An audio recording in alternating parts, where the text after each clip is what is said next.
Welcome! In this video, I'll show how to find all your group feedback from admins on Facebook using your PC, especially with the latest update.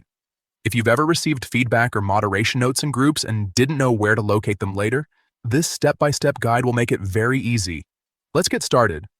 First, open Facebook on your computer and make sure you're logged into your account. Once you're on the home page, look at the top right corner of the screen. You'll see your profile picture there. Go ahead and click on it. A drop-down menu will appear.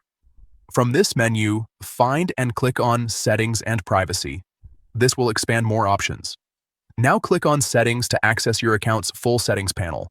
Once you're inside the settings area, look for the Activity Log option. This is where Facebook stores a detailed history of your actions and interactions. Click on Activity Log to continue. Inside the Activity Log, you'll see different sections on the left-hand side. Find and click on your Facebook activity to expand more categories. This is where things get more specific. Now scroll through the options until you find Groups. Click on it to open group-related activities linked to your account. After that, look for the option labeled Your Group Feedback from Admins.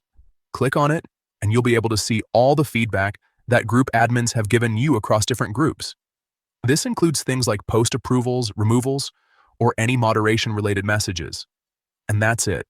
You now know exactly where to find your group feedback from admins on Facebook using your PC. This feature is especially useful if you want to keep track of your activity or understand why certain actions were taken in groups.